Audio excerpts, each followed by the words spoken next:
নমস্কার বন্ধুরা, আমার নতুন ভিডিওতে তোমাদের সবাইকে জানাই স্বাগত। তবে হ্যাঁ, আজকে আমাকে কেমন লাগছে তোমরা কিন্তু অবশ্যই কমেন্ট করো। তবে আজকে কিন্তু চললাম আমার এক দাদার বাড়ির পুজোতে, আমি আর আমার কাকুর মেয়ে। আমি আর আমার বোন কিন্তু পৌঁছে গেছিলাম। তবে দাদার বাড়ি ঢুকতেই কিন্তু যোগু দাদার দর্শন করেই ঢুকতে হয়। আর এইদিকে দেখো পুজোর তোজোর কিন্তু বেশ চলছিল। এদিকে যজ্ঞ হচ্ছিল বলে আমি আর সামনে যাইনি। তবে দূর থেকেই তোমাদের মায়ের মুখখানা দেখাই। মায়ের মুখখানা কি মিষ্টি না! আমি কিন্তু মায়ের ভোগটা তোমাদের পরে দেখিয়ে দেবো। আর এই হচ্ছে কিন্তু সেই সঞ্জুদা, যার বাড়িতে কিন্তু আমরা পুজো দেখতে এসেছিলাম। এদিকে দেখো দুই বোনের কীর্তি।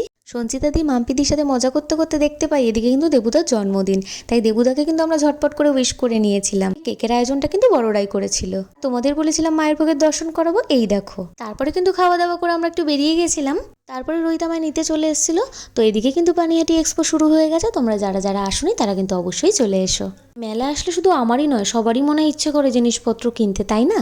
আর এদিকে দেখো বাচ্চাগুলো কত সুন্দর খেলছে। যদি বড়দের উঠতে দিত তাহলে কিন্তু আমি অবশ্যই উঠতাম। তোমাদের কার কার আমার এই ভিডিওটা ভালো লাগলো অবশ্যই কিন্তু কমেন্ট করো, আর লাইক করতে কিন্তু একদমই ভুলো না। আর এদিকে কিন্তু আমার নাগরদোল্লা উঠতে ইচ্ছে করছিল, তবে রোহিতের কিন্তু ভীষণই ভয় লাগে। তো চলো তোমাদের সাথে নেক্সট ভিডিওতে দেখা হচ্ছে, টাটা।